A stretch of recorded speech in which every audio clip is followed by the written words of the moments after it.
And I think that as time goes on, people are going to start realizing that fantasy was just a start. There's so much more kind of green space to explore and really to figure out where fans want to have fun.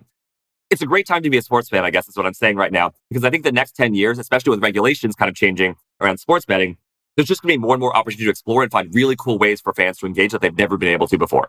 Win all in, play my cards right. Up the ante, one blackjack all night. Roll the dice, let it ride. What are the odds I got snake eyes? This podcast exists because of the team at CASCM. At CASCM, we make content creation enjoyable. We are on a mission to help leaders create content that will improve lives, content to be proud of, content that fosters community. We know through firsthand experience how content brings people together, and we love helping make that happen. We produce podcasts, short form videos, blog posts, and other written works, while also providing support in website development, social media management, and strategic planning. And we would be excited to help you. Visit CASCM.com to learn more, or feel free to connect with me on LinkedIn or Twitter. My first question for you is, would your interest in sports be this high if you didn't have like money and the personal competition that exists? It's so funny that you mentioned that. Okay. I grew up as a typical kind of, American kid, playing intramural soccer, baseball, all the kind of stuff growing up. But my parents were always frustrated that I wouldn't watch any of the pros play to learn how to get better because I had no interest in kind of watching professional version of the sports, but I had so much fun playing them. The first thing that really triggered my kind of interest in watching professional sports in a real way, other than living in, I lived in New York in the early 2000s, so watching the Yankees was kind of fun just because they were so dominant. But my interest really peaked in professional sports in general once I started playing fantasy football with my buddies in like 6th grade. Yeah. One of my friends basically just proposed to do a fantasy league. I had no idea what it was. And I instantly became obsessed with watching the games, tracking the players, trying to find, any information I could find, basically beat my friends. That was the really big thing. The kind of spirit of competition there and being right was so important to me that that's honestly what got me into professional sports immediately. So it's fair to say that I would definitely not be nearly as big of a sports fan as I am today had not fantasy existed, which eventually led to daily fantasy sports, which led to sports betting and kind of beyond. Right. Absolutely. Yeah. It's interesting because as we record this, we're in the middle of March Madness, right? It's going to the Final Four and time will pass, but next year it'll come back around. And I'm fascinated by during the regular season of college basketball, no one talks about it. I'm in North Carolina, so I'm in Charlotte. I'm in a mecca of college basketball. Oh, yeah. When I first got here, no doubt, it was Duke, Carolina, NC State, even Wake Forest. It was constantly being talked about. But now, even more so, the regular season, no one talks about it. March Madness shows up. And everyone and their mother and their brother and their sister and the kids and their dogs, they have a bracket. And now this year is obviously crazy. But that stake, and I think college is interesting because people have an allegiance to their school. So if you went to San Diego State, maybe you like the team, maybe you root for them, and then they make this big run. That's a big deal. So it's that plus it's, I believe, the stakes of gambling, of you having something personally invested. You're vested in the outcome of it, where it changes how you just watch sports and take it. You see the same thing too, I'm assuming, with March Madness, just like you do in fantasy football. Yeah, absolutely. And March Madness is a great example because, me and my co-founders, we went to the University of Pennsylvania. We've been in the tournament once in our lifetime, I think. Right. And we lost in the first round to Kansas. And so March Madness is always fun. It's so crazy to see all these people that have no interest in sports come in. The fact that my mom and my dad are talking about it when they're not really sports fans to talk about anything else. They have their office pools. They have kind of their friend groups that are doing it. It's just such a great indicator of how powerful something just like a bracket is, right? It's not even like a real bet, but just having the ability to be like, oh, wow, I got this pick right is just so much fun for everyone. Yeah, it's so funny to me too, because I'll see people get really mad. I can't believe they lost. And that's my team and I had them. And I'm like, did you watch them play at all this year? Even if you did watch them play, it's not to say you should be a better, the experts struggle with making their selections. Would they get mad at the team didn't play well because that was the team that they picked, but they didn't know anything about them before. But what's so fascinating is they're so dialed in to what's going to happen on the court. So let me ask this then, because I've seen this in both ways where someone can play, let's use your example of fantasy sports, and all of a sudden they become a fan of football. It's different for everybody. So I ask you this question. Are you watching the games? Are you dialed in? I want to watch the games. I want to see how my players perform. Or are you watching the data? Yeah. So it's really interesting. So my background is in data science. So I did a college degree in computer science and statistics. it's really hard for me to separate at this point, honestly. Yeah. And I think it's becoming more and more of a thing. I mean, 20 years ago, it would be wild to talk about being a sports fan through fantasy first, rather than being, a allegiance just to a specific team. Right. I think what you're finding more and more with sports fans is that as all these different kind of forms of sports engagement become more and more popular and more prevalent, that there's less allegiance to just like your hometown and more allegiance to where do I have skin in the game? Where am I honestly going to profit or, lose money on kind of what's going on here? And it's an interesting balance that's kind of striking here, because that on top of kind of individual personalities, I think being more and more expressed through social media has given a very new kind of look to sports fandom than it was, again, 20 years ago when it really was, you only have your TV. You don't have any direct connections to the athletes. You don't have any direct ability to even, participate, so to speak, by betting or playing fantasy or getting skin in the game. And I think it's honestly really healthy for the world of sports in a lot of ways. It's bringing in a lot of new fans that wouldn't have otherwise been interested. And they're, in a lot of ways, they're even more engaged than ever. Though I do think that there's a caveat of, I think it's really messed up that people are sending death threats to athletes and stuff over Twitter when they lose a bet, or, I need you to get one more rebound. Like stuff like that is probably too far. But there is some kind of sweet spot that we need to reach here of, getting engagement, getting people that wouldn't normally be watching sports into it, but still maintaining the ability to, make it about fun and not about just purely financial kind of profit. Yeah. The mental health component, I would say it's not the sport itself. It's something deeper, and that's in the individual. We're seeing a lot of these things, whether it's like what's happening in school shootings and things like that. Like there's something deep going on with a mental health issue to have that, to take it to that point, to your point of saying, why didn't you score a touchdown? Like, what's wrong with you? And people get on social media. So there's a mental health component to it. And we'll definitely get into that as it relates to, addiction with fantasy sports and gambling and all those types of things. But you bring up a really good point, because I think about that a lot.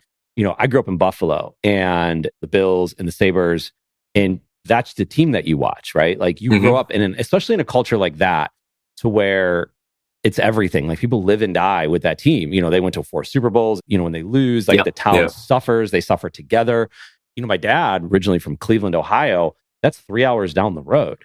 And when he moves from Cleveland to Buffalo, the Browns aren't on TV in Buffalo at that time. Yep. So unless you hop in your car or get in a plane and go to Cleveland, you're not really seeing the Browns anymore. So then you have season tickets to the Bills. And what happens? He's still loyal to the Cleveland and loyal to the Browns, but he becomes a Bills fan because you can't watch your team any other way. So where today, then you see kids that, let's use the Warriors as an example. If you live in Buffalo, you don't have an NBA team. Who's on TV all the time? Who's fun to watch? They become Warriors fans. And I guess we could use the word front runner to say, well, yeah, they're just enjoying it. They like watching Steph Curry and he's winning, so it's easy to root for that team. And they got Durant or whatever they had at the time. But it's different today. Like, it's not like growing up in Cleveland and being an Indians, now the Guardians fan, because that's your team and that's the only thing you can see. Nowadays, it's like, it's weird to me in some respects that we grew up in these houses and we're like, it makes sense because my son was never lived in Buffalo and he's a Bills fan, right? He loves Josh Allen, like that whole thing. And so there's a culture. So it's not weird in a bad way. It's unique, but it's also weird to say, why can't he grow up and be a Seahawks fan if he wants to? Like one of my kids liked The Good Place, the TV show. And she was interested in what the Jaguars are doing because they're referenced so much in the show. And she really doesn't care about it. But like we were in Jacksonville for a hockey tournament and she was like excited. So we went by to see the stadium. There's so many different ways to become fans of teams now. And it doesn't have to just be because you were like born in that city, right? Like fascinating. Yeah. So that's actually kind of the core of what actually drove me to found Frontrunner, a couple of years ago. It was this realization that, there's so much access to information, streams, clips, everything, highlights of every kind of team now that it's easier to be a fan than it ever was before. And what this led to for me was I was starting to get honestly annoyed at my friends who would, watch a 10-minute YouTube video on a player or whatever and argue with me who had been doing, hours of data analysis, hours of kind of study of it. And we'd have an argument together. And so that led to for me is it's almost too easy for people to have opinions and takes now on sports. Sports betting for me became a way to not just to put my money where my mouth is, essentially, right? Like talk is cheap in sports. Can we find a better way to allow people to express their sports knowledge and beliefs in a more fair system to where they can succeed or fail based on their skill and knowledge and not just based off the house kind of, screwing them, so to speak, kind of from the start there. And so I think that access to information has really driven also the rise of things like fantasy sports and sports betting. No longer do people have to kind of, look at like newspaper clippings, like the scores and things like that. Right. Everything is set up so easily now for people to get information that even a casual fan can at least have opinions on a player, a team, a season, a league. And I think that's really healthy for the world of sports. And again, it's just about finding the right way to allow people to express those knowledge and beliefs in a fun and healthy way. Yeah. The leagues and the NFL's done the best job by far, right? With like acceptance of fantasy football and making it about it and making like you can go to stadiums and there's content, and then you get FanDuel and it's so organized so well because it's that Sunday. And I know they have games on other days now, on Thursdays and Mondays and whatnot, but it's organized so well that it's just brought in. Football has gone through some stuff with the concussion issues and domestic abuse and kneeling. Yeah, there's a lot of stuff that's going on there. But the rise of fantasy at the end of the day, it like grabs into the core, like we talked about before, competition, stakes, money, personal relationships. Like there's leagues, like you don't even have to have money involved in leagues to have like engagement. Like you might have friends, like you all went to college or high school together, like I have, and you're spread around the country or the world, yet you can come together for this fantasy football league, right? And like it could just be trash talking. Now, obviously, people then want to put a little, let's put a little smack on it, right? Let's get to that point as well. And so that makes sense. But like I look at Major League Baseball, and I know that was really one of the beginnings of fantasy sports. Like fantasy baseball was the first one. Baseball, though, on the back end of it has been, and we just published this article, the future of baseball. And you talk about like young fans, like my dad who grew up, the Indians in Cleveland were it. That was everything. And now kids today, they don't sit around and watch a baseball game. Like, why would they? Yep. And there's no engagement. There's no excitement. I'm not saying going to a ballpark isn't fun. It's a blast. And I know kids enjoy that, but go watch them. They're not sitting in their seats for 3-4 hours. They're off doing something else, getting snacks, seeing how fast they can throw a ball, sitting in the outfield and rolling down the hill. But like, how are these leagues, are they paying attention? Like in your eyes, obviously the NFL is, but like, what do you see? And you could, whether it's baseball or basketball, however you want to do it, like, are they paying attention? Are they realizing that fantasy sports and gambling is like, that's where their attention, the people's attention that are paying attention to their games is actually being placed? Yeah. I mean, during my MBA program between 2019 and 2021, I was applying for jobs at the MLB, the NBA, the NFL. Actually, right before COVID hit. It was all shut down due to COVID, but I was going through kind of the interview process there. And especially at the MLB, I remember when we were getting kind of like the group session, just like learning about the MLB and the application process, one of the jokes they made, which I think was more serious than they may have meant to be, was if you can figure out how to get Gen Z to watch baseball, we'll make you commissioner of the league today. Yeah. It was singularly on their mind in terms of, the average age of baseball in particular, of the average fan was creeping up. It really has been creeping up over the last couple of decades here. And it's really because they didn't have a good way to embrace all this kind of new digital sports engagement. And each of the leagues now is building teams, right? The NBA, I think, is also one of the more progressive ones in terms of they have their NBA 2K league that was actually much bigger than kind of the Madden side of things for the NFL there. They've been taking a very active stance in finding other engagement ways, whether it's, NBA picks, whether it's, fantasy that's, they're trying to grow the scene of. All of the leagues are now taking this much more seriously. And for the most part, the NFL has kind of just coasted on fantasy very easily. The community really built that for them. They didn't even need to do that themselves.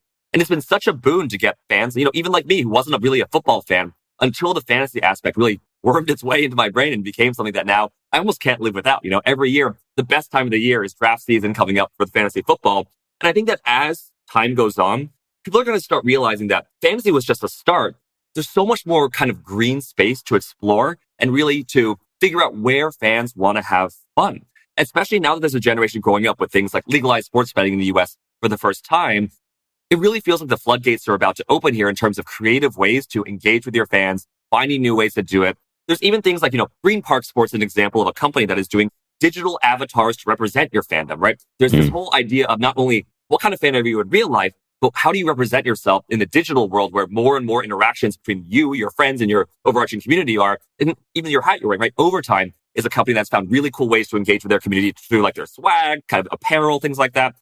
I think there's just so many avenues that companies are exploring right now. And I think it's only going to be, it's a great time to be a sports fan, I guess is what I'm saying right now. Because I think the next 10 years, especially with regulations kind of changing around sports betting, there's just going to be more and more opportunity to explore and find really cool ways for fans to engage that they've never been able to before. Yeah. The question that they ask at your Major League Baseball meeting is fascinating.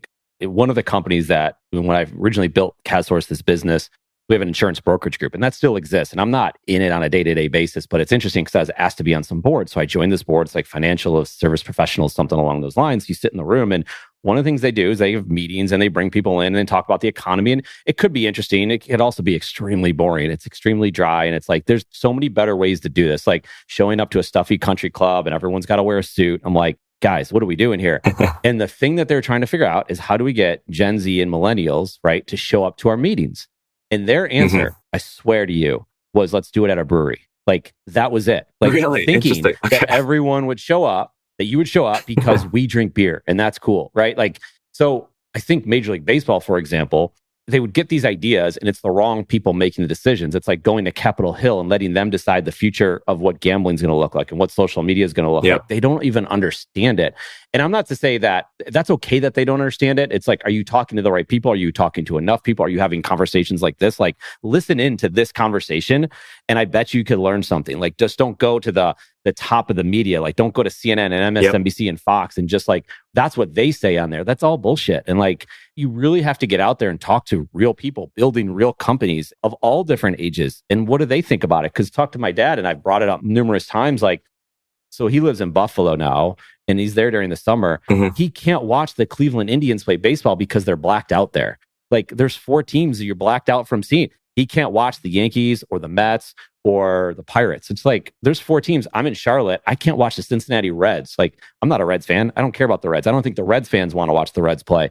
But like, they're blacked out in Charlotte. How does that make any sense at all? It's like an 8-hour drive or something stupid. So it's like, they're definitely working at it and they're trying to get better at it, but you have to have engagement. And like you said, and what you're building and what you're doing is fantasy, gambling, like Web3, like these are the places, social media, these are the places that they can engage young fans. Because if Major League Baseball plans to have one of the top 4 sports in this country long term, they better start doing something now, because like soccer is an international game that is huge. I know the MLS is not there, but I'll tell you what, growing though. The Charlotte FC, they got a team here. It is a better experience, hands down, than going to a Panthers game. It's not even close. Like the engagement, and I know it's not as big and the stakes aren't as high and the quality isn't as the level of like what an NFL game would be, but it's just like, it's a better experience. The cost isn't as crazy. So like, I don't know what like the MLB does to engage their fans, but they need to start doing it. I think gambling, fantasy, and making the game more entertaining and all those things, no doubt. So a lot of this has to do with the engagement, because there's a lot of loyalty to, like in fantasy sports, like you become loyal to certain players. Yep, exactly. And I've also seen it to where, like, to your point, I'm sure you've seen this, to where if you're watching the data, you removed yourself from the emotion of the game and you're able to make clear and better decisions because you are focused in on the data. Like you might like, let's just say Josh Allen a lot, but you can remove the emotion that you have if, let's say, you were a Bills fan, to say, I don't like him this year because of this and because I see the data that backs that up, where other people are just picking it. So it's like, and no one's wrong, right? It's just a different way to do it. But I think watching that data has become a fascinating thing. And like going in baseball, like watch the analytics. Like, are we getting to the point in baseball where if you, Neil, have enough data, you might be able to really figure out like the outcome of these games, because they have the data. Now you know what their data is, and now you can make your decisions based off of that. Like, that's fascinating. Yeah, well, like along with this, and talking about baseball, right? I think there's a lot of parallels to draw with things like the stock market. And what I mean by that is 10, 15 years ago, you would have never thought that young people would have wanted to trade in the stock market, right? It's very boring. It's not fun. It's a very financial concept. But what the MLB needs to realize is, what Robinhood did so well was make it accessible and fun for a generation for kind of the first time, right? Yeah. Robinhood did such a good job. It got to the point where my younger brother could basically explain options contracts to me in like middle school. And I was like, holy moly, how are you learning this type of stuff? And he's like, oh, there's just like this app out there that's making it super easy and fun. And so I think sports leagues can learn a lot from that. And honestly, sports betting can learn a lot from that in terms of taking a format that has been traditionally kind of complicated or hard to understand and trying to make it as simple as possible, right? Not everyone knows what plus 800 or minus 250 means, all these odds or different types of, parlays, round robins, teasers, all these kind of concepts. And I think that's kind of where the sports engagement scene is kind of headed now, right? Once sports betting was legalized, all the offshore books, all the kind of sports bettors just created the platforms that they were used to using, right? Just very old school, basically putting your corner bookie into your pocket.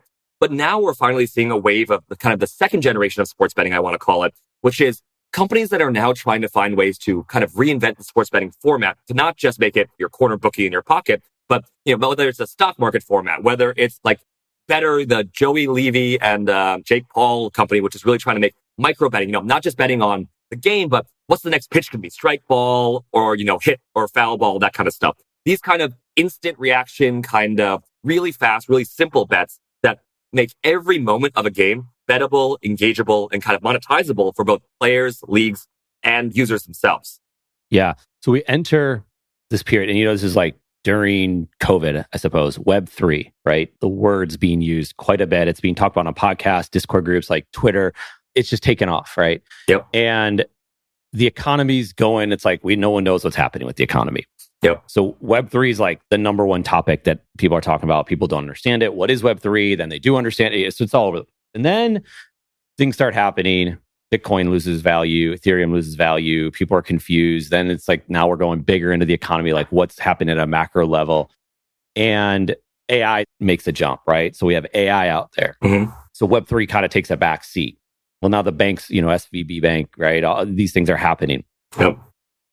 It's like, what's the hot thing of the moment? And I don't think like Web3 ever was going away. It was almost like maybe too many people were talking about it. It was like, everyone's going to win. And I'm going to stop what I'm doing right now. I'm going to just go all in with Web3. And I don't know if people were right in 2000 and they hit the lottery or hit the lottery they thought on paper and then they lost it all. But yeah, Web3 is like this confusing thing. Like you heard what I just said there. Like, where do you think we are in this Web3 world right now? Yeah. I mean, in a large way, I think you're totally right that COVID almost put too much of a spotlight on Web3, that it created a lot of incentive for people who had never talked about it, mentioned it, or built in it to come to the system and just kind of see what they could do. And in 2020, and especially 2021, you saw such an influx of people just building, starting companies, and just trying to make everything kind of on the blockchain, right? It didn't matter what the use case was. It was, if this exists in Web 2, there must be a Web 3 version of it that's better. And I think that is where kind of a lot of people have gone wrong in the last couple of years here. And it's something that we really thought hard about, having been involved in Web3 as co-founders since 2016, 2017, right? We had seen various waves of hype come up, then recede, come up, then recede. And what we really wanted to make sure was that when we were building a product, that there was an actual use case behind Web3. And I think what you're seeing right now, with the collapse of Terra Luna last year and then FTX, and now even the crypto banking system in flux right now, is that there's really kind of a retreat to quality and a paring down of, honestly, a lot of companies and founders that didn't have an actual use case and were just kind of riding the wave of hype, trying to cash in on a quick buck here as the audience was, hotter than it's ever been kind of before. From my perspective, though, there's only been a couple use cases for the kind of Web3 ecosystem so far that have proven any sort of kind of product market fit. And those are traditionally, decentralized finance, the idea that you don't have a centralized party controlling your capital. You don't have them doing shady stuff in the background, right? You don't have them loaning out your funds secretly, which is, been an issue with centralized crypto exchanges, actually. And then on top of that, what you saw is there's a growth of kind of gaming and collectibles in crypto as well. And I don't want to talk about the entire NFT ecosystems because that's, right. We could probably talk about that for, hours in itself. I was actually a very early user of something like NBA Top Shot, for example, right? Mm-hmm. I was a beta user, knew about CryptoKitties actually like way back in the day from Dapper before they started all this NFT stuff. But what has really stuck around for me is I was investing or basically gambling on sports NFTs kind of across the ecosystem just because I thought this is kind of fun. Let's see what kind of is going on here. I'm very into sports collectibles. You obviously see the jerseys and stuff kind of in my background here. But what I found now is, Top Shot is honestly struggling, right? The kind of collectible wave of NFTs as a pure collectible has kind of struggled. But companies like SoRare that have made a fantasy game out of their NFTs are maintaining volume, maintaining usership, and have found kind of a real momentum here where it's a cool idea to have fantasy games where there's limited numbers of each player, right? There's scarcity of the players. If I want to get an Mbappe card, I should have to pay more for that if I want to win my league rather than paying for, some random MLS player who no one knows about.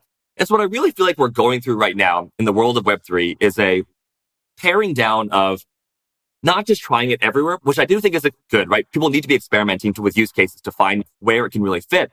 But the use cases where it's been most kind of useful and sustainable in terms of usage and builders kind of maintaining those areas are decentralized finance and oftentimes gaming and often sports related gaming in particular right now. And so for us, that just made it very clear that for us, sports betting is kind of in the middle of gaming and finance in a lot of ways. One of the original theses we had around Frontrunner was that we were noticing a general convergence overall in both Web 2 and Web 3 of gaming and finance. And what I mean by that is apps like Robinhood, Public, Webull have really gamified and kind of, made accessible retail trading or gambling on the stock market for the first time, which has made traditional investing feel more like gambling than ever before. On the other side, as more analytical minds and quantitative minds and even institutional trading firms get into sports betting, it feels more and more like a traditional financial market. So there's kind of funny situation where what used to be very separate classes of gambling products and gaming products and financial products look more and more similar than they ever have before. And again, I mentioned my little brother, and I'm giving him a lot of shout outs here, so I hope he appreciates it. But Yeah. he was kind of the first one who, in middle school, he was Ubering to and from school. And my parents were like, where are you getting the money to do this? And he had made like $10,000 or $15,000 trading digital items on Steam, like the digital games platform. Yes. And even gaming on that side has created like all these kind of virtual economies that have become a combination of gambling and finance within the gaming ecosystem. And so what we were really trying to do here, and especially where I think Web3 is really excelling right now, is hitting that intersection of gaming, gambling, and finance, and giving people the ability to kind of take control of their finances, their opinions, their knowledge, to get value out of it in ways they've never been able to previously. So that's where I kind of think the Web3 world is right now. And obviously it's still developing. There's still use cases out there. But for now, those are the areas where I really feel like Web3 is excelling and doing, things that Web2 isn't necessarily already good at. Yeah, that's awesome story about your brother too. Like, and the whole idea there is, and you mentioned the word market, like you need a market. Like if I have something that I want to sell, I need a buyer on the other end. If I own Apple stock and no one wants to buy my Apple stock, well, then I can't sell my Apple stock. Apple stock gets in trouble and next thing you know, I'm out. So that becomes a concern with, I think, a lot of these startups, let's say, that it takes two to tango, right? Yep. So let's get into a little bit of on FrontRunner.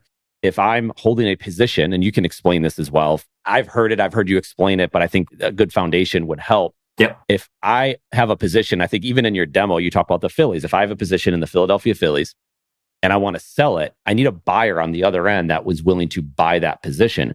And I'll throw in this variable, the variable of the complications in Web3 of getting started, of having your MetaMask wallet, right? I've gone through that process. I've done these things, but I also understand you say these things out loud to other people and they're like, it's just right over their head. And well, you can learn about it. Absolutely. And I'm sure you would say this too. And I think I've heard you say this before. Like, yeah, there's a learning process, but there's so many people working on this right now that it will not be this complicated forever. Like to open up your laptop and sign in and you're on the internet, like that wasn't easy some years ago, right? That was a complicated process to get up and started and dial in. And how do you do it? And then you're trying to help someone else do it. And it's a pain in the butt. Yep. So I think it'll get easier, but today it isn't easy. And so that, I guess, might limit the market of who would be on the other side of buying what I'm trying to sell and vice versa of, is there something I can buy out there? So speak on those topics, because I think all of those are very important, I'm sure, to FrontRunner and probably what you think about every day. Yeah. So that is a topic that we've had kind of at the top of our minds since we started the company, working on full time 2 years ago. We've been involved in Web3 for long enough that, for example, I was a big Augur fan when it first came out. For those who don't know, Augur was probably the first kind of major decentralized prediction market that existed in the Ethereum ecosystem that launched in 2015, 2016, kind of back in the day. They were really awesome, but what we noticed was that too many startups in the Web3 space were splitting focus between protocol and product. And what I mean by that is that especially early Web3 companies were really focused on having the game theory perfect blockchain, token, incentive structure, voting, governance, all of that. But what they forgot about is that the product that backend is supporting has to be usable and fun and accessible, right? Augur theoretically was perfectly designed to be a decentralized prediction market. But when it came to actually using it, it was a real pain. I had to go find the rep tokens on some exchange somewhere. Then I had to put it into my MetaMask. Then I had to plug in my MetaMask to the account. And then even then, the interface was so kind of honestly like archaic feeling that it was hard for me to realize, what can I bet on? What's the value of my bets? And when am I going to get paid out for kind of anything on this side? So the kind of stance that we've taken, and I think more and more companies are taking, is that let's let another kind of group take care of the base protocol layer, the infrastructure layer, and let's really focus on the user experience. And what we are already finding, what we've really built our product to be, is our product as it stands today on testnet, users can come in without a wallet and we'll actually generate one for them, right? At the moment in which they do it. You don't need to know what MetaMask is. You don't even need to know. The funniest way I can describe it is that we're trying to make our Web3 product feel like it's Web 2. If a new user comes to our mobile app today, they don't need to know what Web3 is or crypto or know anything about crypto. They can come in, we'll generate the wallet for them. Again, we don't have the keys. It's still all totally under their control. We'll airdrop them some, free to play kind of capital, and they can just start trading right away. It's as if they just logged into kind of like a free version of FanDuel or DraftKings and can start betting right away. And when it comes to when we launch on mainnet, it'll be the same thing, but we'll also have a fiat on-ramp right when you onboard. So that if you don't already have your own crypto, if you're really a new user, you can just basically plug in a credit card or a debit card and fund your account just like you would on FanDuel or DraftKings. I think that's where Web3 really has to move if it ever wants to have any hope of mass adoption outside of just the crypto maxis, the degens that are already kind of there. You have to make it easy, because who on earth is going to go from FanDuel to a Web3 betting product if they have to jump through an extra 6 or 7 hoops to get there where they don't understand kind of what's going on? You have to make it feel familiar to give yourself a chance to, get that mass adoption. And that's really what we're focused on here. So in terms of making it easy for, someone else, if I'm betting on the Phillies and I want someone to take the other side, I have to make it easy for that other person who's like, oh no, screw you. The Phillies are definitely going to lose this game. We have to give them the easiest way possible to get from, I think you're wrong, to betting on the other side if we want to convert them. Like, what's the timeline? And maybe you could speak to front runner, and maybe it's like a prediction that you would have, and we can make bets on this. But when does that happen? When does mass adoption become a thing? Maybe it's not mass adoption, but when do we get close? Like, what's your aim, or what are you thinking on that? Yeah. So for example, I think that Dapper, even better than SoRare, did a good job of setting up kind of their ecosystem to be easy for mass adoption. Top Shot was kind of the first example of random people that I had never thought would get into Web3 diving into it in earnest, being so excited. And they said it was because it was so easy. It didn't feel like a Web3 product. It was really just, you have your Dapper wallet, you fund it with your credit card, and you can start buying these NFTs and start trading them naturally very quickly. I think as more companies kind of embrace this, and especially as more companies embrace not launching tokens right away as well, that complicates kind of the entire ecosystem.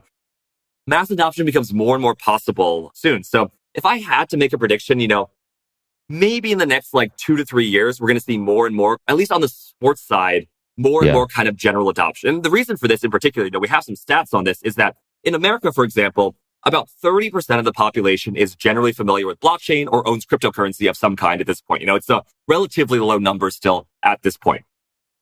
If you look at sports fans, though, it's about 50% of sports fans are aware or own cryptocurrency already. If you look at sports bettors, it's about 70%. If you look at esports fans and esports bettors, it's over 75%. So there's already pockets of these communities that are becoming very much exposed and aware of it. And, it's really obvious why, because, when Crypto.com bought the rights to the Staples Center for $700 million, that's a big splashy move. Miami renamed the Heat had their stadium renamed by FTX and stuff, obviously RIP that. But there's just so much kind of intersection there. And what you're finding, though, is that there is kind of a similar profile to a sports fan or a sports bettor to a crypto kind of, maxi. And it's kind of that combination of risk tolerance, ownership, and that desire to kind of, put your money where your mouth is kind of, that really kind of has that overlap. And so I really do believe that, DeFi is always going to have its use cases for institutions, for kind of people that always want to get in the trading world. But sports and esports really seem like the first avenue where Web3 can really make a huge kind of inroad just naturally based on where the world is already and kind of where the world is going in terms of where things are. Sports bettors are already mad that they get limited on their bets or banned from platforms for winning too much money. People know the phrase, the house always wins. And it's ridiculous that this is kind of an accepted practice in sports betting when, I guess, in the financial world, people are kind of aware that, the house always wins. That's kind of where the Wall Street bets movement kind of came out of. And people are upset about it. People want to do things to fight against it. And I think as more and more people learn about sports betting and use apps like Robinhood, they're going to realize, wait a minute, I can't sell my sports bet to someone else in the middle here, right? You're offering odds that are better than what I have right now. Why can't I sell to someone else who's betting at this price anyway? There's more and more of a natural desire to want more freedom in your betting positions. And Web3 is kind of the perfect avenue to express and allow people to do exactly that. Yeah, no, man, that's well said. I've always thought, when you talked about NFTs, for example, and we're not going to go down that path, but when people think of it and you call it the word NFT, it's almost like if you're buying a ticket to a game and it becomes with these extra benefits that you get. If that's just how you did it, then it's like showing up to the game with your phone and they scan your ticket. You don't have a ticket anymore. Your phone is your ticket. So at the beginning, it was what do you mean? I just show up with my phone and I get in? That was confusing to people. To where when it just becomes the thing that you do, then it's normal, right? Yep. And that's what you do. And that takes a little bit of time as opposed to you got to go buy an NFT and you got to do all these things. Wait, what? I don't want to do that. So I'm going to go do it the other way that I'm used to doing it. That's more comfortable for me. yeah, man, like it's a wild space that we're in right now. So when I think of front runner and we are talking about having two sides to the bet, right? Is there a market? Is there an open market available to me to make those deals? I see the Lakers jerseys back there. If I want to bet the Lakers and like I want to find someone who's on the other side and they're playing the Mavericks, am I going to find someone right now, or is that going to be complicated? Are we too early in the game for you to say, no, I don't know if you'll find someone on the other side of that? Or no, it's a pretty good chance. Like with what we have a market for you in front runner. Yeah. So currently what we have is we're covering March Madness, the NBA, the NFL, Premier League, and we have F1 as well. So kind of a variety of sports around the table. But in terms of the individual markets, in the early days, as we're getting off the ground here, the front runner kind of team or company is oftentimes the one taking the other side here. You can think of it as us being kind of market makers for our own kind of sports betting markets, just to make sure that we have basic liquidity available for early users to make sure that, they're getting the full experience and are able to kind of trade in and out of positions, not only before a game, but also during a game live. And honestly, for us, it's easier to be market makers in a lot of ways in sports betting than it is in traditional financial markets, because sports betting odds are available. They're pretty good at this point. And, there are companies that do a really good job having lines available, not only before games, but during games as well. So at the worst, we can provide kind of sportsbook style odds that you can trade in and out of on our platform. But as we build more users, as we build more kind of external partners as well, we expect that liquidity will naturally increase and that we will be able to kind of take our thumb off the scale, so to speak, and be truly a neutral exchange and allow our users to participate. The other side that we also think is really exciting, though, that Web3 has really offered is the idea that users can contribute capital to a pool where they can essentially serve as the house for the first time, right? Maybe I'm not a sports bettor that has a direct opinion, but I just want to be the one collecting a couple basis points on the spread of a given Lakers market, right? I can basically contribute capital to you can think of it as a market making fund that is basically putting in orders at sportsbook odds prices to allow the users that contribute capital to that to basically just collect the fees and kind of the spread on that. And so that's also the kind of freedom that we give to increase liquidity and bootstrap liquidity. There's so many users out there that have heard the house always wins. Wouldn't it be great to be able to contribute capital and invest essentially to be the house and get kind of profits from that, like I would be if I was running a sportsbook myself? So those are some of the exciting ways that we're hoping to kind of build our initial liquidity, along with some external partners. Our biggest investor in our last round, Susquehanna International Group, they're a major international trading firm, but they're also famous for having, being one of the first institutional trading firms to have a sports betting operation. They have a team of 20 plus analysts dedicated specifically to sports betting modeling, which they send over to their Irish operation, which basically places all their bets around sports books as a separate kind of investment class from their normal kind of trading activities. And the reason they invested in us is that they get limited at all the sports books. They have issues getting money into kind of the system here. They're hoping in the medium to long term that they can use an exchange like ours to be a full platform for them to do full scale institutional style trading in sports related markets. Man, yeah, that's it right there. Like there's so much that you're given to the investors and to the individuals like myself to participate in, as opposed to like, why do I have to do it just the way that it's always been done? Like that's the frustration I think so many people have. Like, I'm going to lose. Like if you bet long enough, you're going to end up losing. Like it's just the way it goes. And there's other ways to participate in this. And yeah, man, like I think that's fascinating that like, and I was going to ask you about the investors, and I was also going to ask you about like, so if you are making the market, like I can see where there could be a spread where you all can win and you make some money, right? That's important in order for the business to succeed. Obviously, you can have investors or you can actually generate revenue. How do you generate revenue? Because you talked a little bit before, like if I bet on sportsbook, then they're going to take a cut, right? Yep. They get their vig, right? But how are you all generating revenue with front runner? Is it, you can just answer that. Yeah. So when we kind of go to mainnet and turn on kind of the real money switch, the default plan was to have a small transaction fee on every transaction. So we don't care if users win or lose. What we care is that they're buying and selling kind of shares of their various bets. And at a 1% or below fee, it is going to be much more equitable than a traditional sports book, which is in the range of 5 to 20% spreads on every bet that you can possibly make.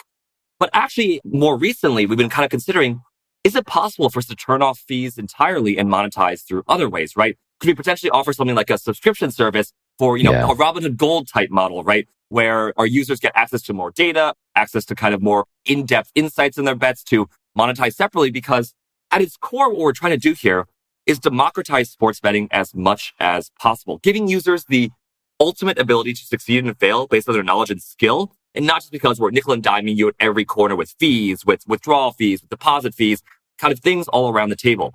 Could we be ad supported? Are you willing to watch a 20-second ad rather than losing, a 20% vig on your bet rather than that? So we're actually going to be exploring a lot of other angles. And in my dream of dreams, we would be truly the first no-fee sports betting exchange possible if we can find other ways that we could maybe provide value, whether it's through affiliate deals, whether it's through partnerships. There's a lot of areas we're exploring because I think just for too long, the assumption is that you can only make money off sports betting off of screwing people on the odds or screwing people with fees. But more and more accurately, people thought that about the stock market as well before Robinhood existed, right? There's just so many other ways to explore, which we feel that the incumbent players just aren't right now, right? They're just very set in their ways, very comfortable just, collecting their checks once a month from users, kind of getting their fees taken out of their bets. But we really believe there's a lot of area to explore, and someone's going to figure out other ways to monetize that are much more fair to the user and can give people a much longer kind of shelf life to reduce churn of users as well, right? One of the issues that sportsbooks have is that if your expected value of every bet is like 45%, users are going to run out of money. You always need a new set of users to kind of come in here. If we reduce those fees, we hope we can keep people engaged for longer and keep them, on our platform. That level of engagement we think will be higher if it's more fair and giving them more opportunities to place bets. Yeah. That is something you'd have to pay attention to, right? Like there's no cost to using this like on a transaction base. Like you said, maybe there's a VIP experience and a subscription and I pay X amount of money per month or what have you. But that is something that I think the average person would say, I want to see what that is. Like, and at the end of the day, that's probably all you're looking for. Like, just give us a chance, take a look at it, see what it looks like, watch the demo, place a couple bets, and then all of a sudden they're into it. But does it as a founder, right? And as you're growing something, there's a lot of like, the direction and you have this vision, you're like, in your dream of dreams, you've said that numerous times, like you have this vision that you're going out for. But at the same time, like, there's no set answer, right? It's difficult to run a business to say, here's exactly how we're going to make money. Here's exactly how this thing's going to play out. How do you deal with that stress of saying, we can monetize this way, or I don't even know the other ways that might present themselves? Like you're in the front runner hat right now. Like at the end of the day, you might just be selling swag. I mean, I don't know, but like, how do you handle that stress? And also you have people that rely on you. And then you have investors that are probably asking a lot of questions. Like, how do you handle all of that coming at you, knowing that maybe all the decisions haven't been made and probably knowing that like there's always new decisions to make and there's always new ventures that you're going out on. But like personally, how do you take all of that in? Yeah, I mean, it's really relevant right now, especially kind of with the startup economy where it is right now with the banking situation and everything. And I guess the flat answer is that there's good times and there's bad times. And the times that are tough make the times that are good even better. And with that kind of idea, I mean, the best thing I can say is that, I'm really lucky to have a co-founding team and a team that is supportive and really aligned in terms of the vision. And so even when times are tough or there's a high pressure environment or we have to make tough decisions, having the support of the team and the co-founders, I mean, it alleviates a lot of kind of the base stress, right? At some point, like, sure, there's all this external pressure, there's all this kind of external visibility, but we're the group that's here together. We're here to support each other. And with that, there's no one else I'd want to go into battle with. And more than anything else, I think as a founder, what you're really trying to do is minimize regret in a lot of ways, right? If what we were doing had an obvious outcome or an obvious path, someone else would have already did it, right? That's just kind of the fact of the matter, right? No one has yet built a truly successful decentralized sports prediction market. And so going into this, we did not expect like, hey, let's just get on the rails. Let's just go down the conveyor belt and get down to, our $1 billion unicorn valuation. That was never the assumption here. But because we're working on something that is, I mean, to us, just honestly so much fun and something that in my heart of hearts, I really believe is something that I would love to use, right? I am the user that would love to have this. It makes every day a little bit easier that way. And it makes it easier to communicate with investors, with partners, with people, because we're speaking from a vision of honesty and kind of like what we really believe in. And with that, we're transparent. There's no reason to kind of mislead anyone. And we don't need to kind of even lie to ourselves in that way. It becomes a lot easier to kind of stomach, we're at a fork in the road here. We have to make a decision.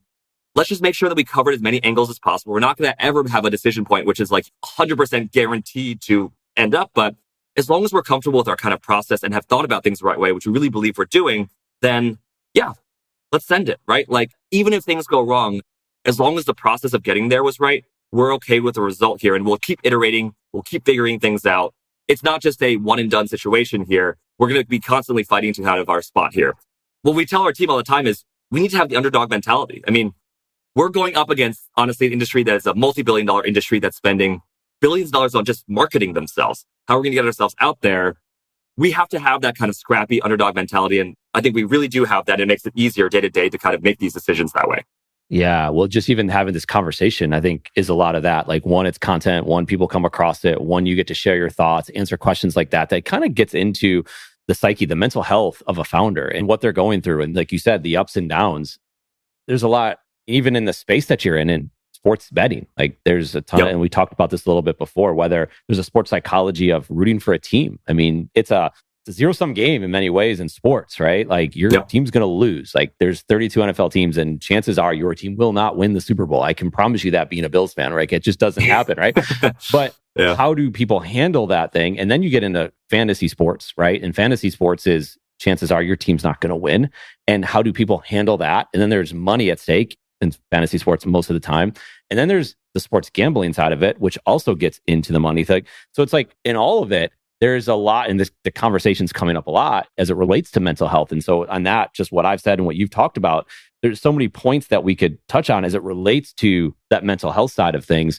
And kind of going back to what you were talking about, I mean, it seems like very level-headed, very grounded, very like enjoying the moment, but also understanding like every decision I make is not going to be right. And that doesn't mean the decision was wrong. And that just means like, hey, we're going to iterate. And I think that's a fabulous word. It's a word I use often as well. And it's important to allow yourself to make those mistakes. And I would imagine that you're taking a lot of time on your own reflection and reading and thinking and going on walks or working out or watching the game and like having no stakes even on that game or whatever you might do. Like, and then we'll get into the mental health side of it with gambling in a second. But like, when I say those things, like, how are you taking care of like your own sanity as it relates to this? Because you could have the best team, you have the best partners. And we've seen it though. Like, we've seen athletes and Hollywood stars like just opt out and just say, I can't take it anymore. I have to leave. We've seen kids. The opt-out rate for youth sports right now is at an all-time high because the pressure to win and the pressure to go and play collegiate and to go pro is like, it's just insane. And it's like, sometimes it's just all too much and they're like, I'm done, I'm out. Yeah. Like, how are you taking all of this as it relates to someone who's in a position that you're in?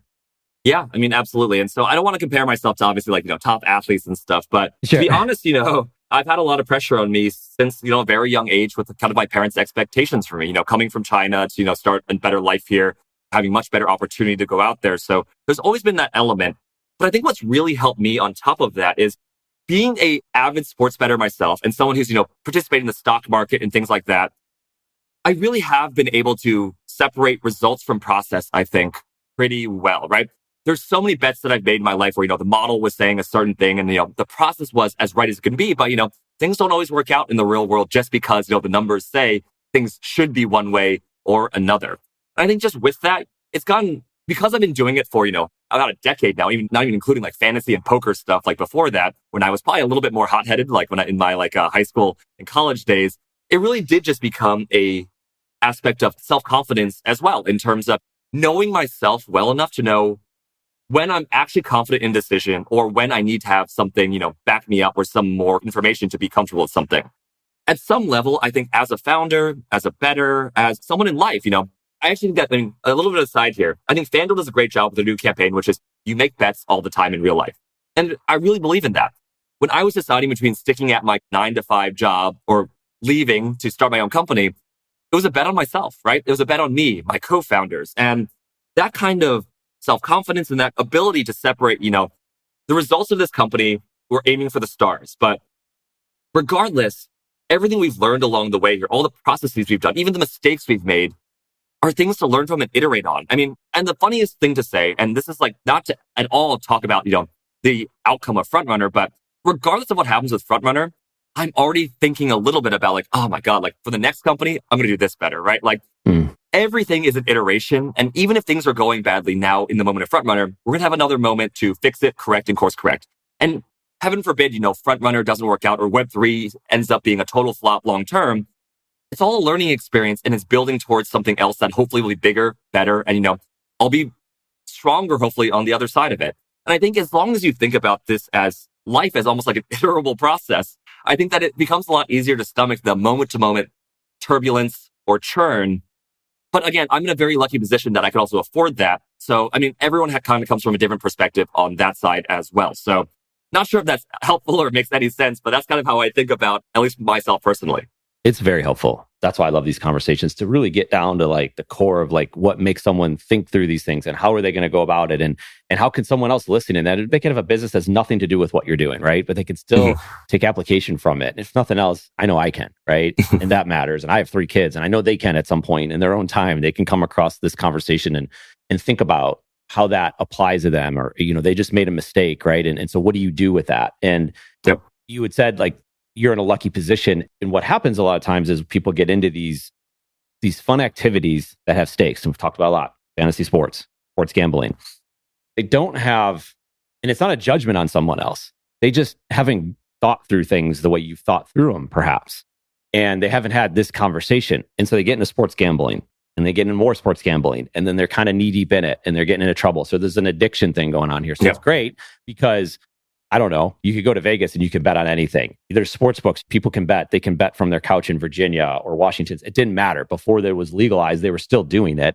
And they were doing it with bookies over the phone or via text message. Now it's legalized because the government's got to get involved with it. And it's probably a better thing because it's going to be out there regardless. So let's get some government maybe controls on it, and let's like educate people on it. Like that's like what you're doing. This conversation is education, whether it's for us and the people that are listening to it. But at the same time, we've talked a lot about mental health, and there's an addiction component that does exist in sports gambling. It's for the addicts. It can be in fantasy sports, right? Like it's maybe not even the money, it's the time, the hours that are spent. Like we see the lost opportunity, the lost efficiency that exists at companies during March Madness or during fantasy sports. Like these are real things, real issues that are impacting people when they go home with their families and they're not spending time because they're just focused on that thing. That's a problem. Like I'm sure you've thought about it and thought through it, and maybe that's where your education is. Like when I say all that, like what comes to mind for you? Yeah, I mean, you're seeing it worldwide that there's more and more of a focus on responsible gaming. And I think where really there is a much larger inroad starting to happen is on marketing regulations of gambling products. Actually, you saw, I think it was announced 2 weeks ago, maybe 3 weeks ago, I forget exactly what it was, but Belgium as a country just outlawed gambling marketing across the board, like fully starting this summer. And you're actually seeing, countries like Australia that have been kind of, without any kind of regulations, ravaged by gambling addiction kind of across the board here. And so this is going to be like probably the most controversial thing to the Web3 community that follows me, is that I do think there has to be some amount of regulation around what is allowed to happen in gambling. There has to be the ability for users to set their own limits, to self-exclude themselves from the platform. And these are all things that we've kind of been very aware of from day one. At this stage, sports betting and gambling has to still be primarily as a product that's meant for fun. When you get to the level of people ruining their lives, taking second mortgages on their houses to make a bet on a team, right? That's where things are very obviously not within the boundaries of what sports betting should be used for at this stage of kind of, time. And part of it is from the sports betting companies themselves to include features to allow people to control themselves, to self-exclude or, not put themselves in a situation where they can get to a level of addiction where it is traumatic and a negative externality to society in general. But combined with the fact that, state regulators, federal regulators, and national regulators from other countries need to have a better eye on how this is being marketed, right? A lot of the latest stats are things that, problem gamblers are highly susceptible to free bet promotions that are currently really prevalent in the US right now. And it makes it really difficult for an addict to control themselves when you're being shown like up to $5,000 free bet if you come here, or like, get $1,000 free for coming to the platform. When you're giving all these kind of incentives, it's just so natural for the exact kind of addictive personalities to get in there with it. So I would be very shocked if a year or 2 years from now, you're tuning into a sports game and 95% of the ads are still sports betting, to be totally honest here. I think that's probably the kind of initial start here where we can start helping out society, right? We just don't want to end up in a society full of addicts in this kind of realm, which is meant for fun and engagement, but has now led to kind of a darker side that's starting to become more and more prevalent and more paid attention to as time goes on. Yeah. And I think that's where it's important to come across a conversation like this, or the many conversations that you've had, to learn about you, Neil, to learn about Frontrunner, to say, that's a company I can get behind. Like, even if I lose, I feel like I'm supporting a company that's doing it the right way. I truly believe in it, because a lot of times I trust you, Neil, right? Like, I've had a conversation, I've looked into this, I've heard you in other conversations, like, no, I can trust Neil, I can trust Frontrunner. I can't trust other companies. Like, why would I? I can't trust politicians. How could I? Like, they've given us nothing to really like say, and that's saying that generally speaking, obviously, but like, what have they proven that they have our best interest? They don't. There's no way. So even if they do remove the advertisements, it's a good step in the right direction. I think we have to do those things, but like, I don't know how do we trust it. So it's like finding the right companies that exist out there that we can get behind and that we can support, if that makes sense. Yep. And so I appreciate you, kind of taking that time. And I think that's probably a big reason why you're out here having these types of conversations on podcasts and creating content, having Discord groups and getting in comments, is to allow that type of conversation. It just takes time. It takes time for the consumer out there to listen to it. And we're winding down here now. And I want to bring up this last question because it's top of mind. I got 3 kids. Kids go to college. It's a big conversation. You went to 2 prestigious schools at Pennsylvania, UPenn, and Wharton, I believe is where you got your MBA. And there's big brands. You're now a founder of a business. I'm just curious as to like, there's a lot of conversation around college and your take on college coming from like your background. And you'd mentioned it like in your family and what the expectation were. And you've had a lot on you. Like, as you look back on your college experience and think about like if you're advising kids in different scenarios, like whether they have the academic wherewithal to want to succeed and go to that type of school, like where do you see things right now from college? And then you also see the price of college and like what the commitment level is and whether it's for the kid or the family and student loan debt and all of that. Again, I'm speaking and I'm going to let you take that from here as we finish this off. Yeah. I mean, so to give you some context, my father is a professor, a college professor. And so academics for us from day one have always been really an emphasis. In fact, my dad used to always say, like, you have to listen to me. I've got a PhD. Like, I know better, like that kind of stuff. So it's always been kind of an emphasis on my side. College for me, and Penn will back this up, I was not a perfect student necessarily in terms of like my grades, my performance. But for me, college was a time to really explore my interests and find myself. And beyond that, find out the types of people that really I enjoy being with and I want to be with for, a long term. My co-founders we all met in college, right? We've been friends for over 10 years now. And it's been amazing that we've had the opportunity to have this journey. The rising costs of college are, having just taken out some loans for my MBA and things like that. I'm very aware of kind of the costs here. And it's a really unfortunate situation that costs for college continue to rise and the need for a college degree for even baseline jobs continues to rise more and more. It's just such a difficult situation. Again, we were very lucky to come from a family that was very academically oriented and had support from the academic community because my dad was a professor to allow us to kind of get to the right places. But there needs to be kind of more attention paid to, making it more accessible, right? FrontRunner is all about democratizing sports betting in such a real way. Someone needs to figure out a much better way to democratize colleges. And there's even unfortunate things like, these for-profit online institutions that are kind of almost predators to people that think that they need college degrees from them, but end up with a degree that's worth very little kind of on the other side here. And so, I'm not at all qualified to speak about how to solve this. Right. I'll leave that to the people that are kind of more directly involved in the education system, the kind of government financial system. But it is becoming more and more clear that the Web3 movement at its core, I think, is a lot about democratizing finances, democratizing access, democratizing knowledge transfer, democratizing information. And it seems only natural at some point within the next 5 to 10 years that there's a much kind of brighter spotlight shined on the educational system of the US, and maybe a similar movement will follow, and hopefully along with that movement, actual change in kind of the setup and how prices, costs, and students are kind of placed around the ecosystem. Yeah, there's definitely needs to be some disruption. You see a lot of things like at Arizona State, there are these online programs to where they're trying to reach out and educate more people, right? And maybe not in their mainline university, but like online, and there's no cost to it, right? Or if there is a cost, it's very minimal to even see if they want to go to college and if they want to get started. So no doubt, there's a lot of thinking to do for a lot of different people. But Neil, this is amazing. I appreciate it. And we've talked for a while. I could go on for hours because this conversation is fascinating to me. I know it is for you as well. But FrontRunner, where do people learn about FrontRunner? Where do they learn about you? How could they continue to learn more? Yeah. For those who are interested, you can check us out at getfrontrunner.com. We have our iOS app and Android apps that just launched about 2 weeks ago. So fresh, hot off the press, you can get access to those. If you're interested in kind of keeping up with us, please follow us on Twitter and Discord.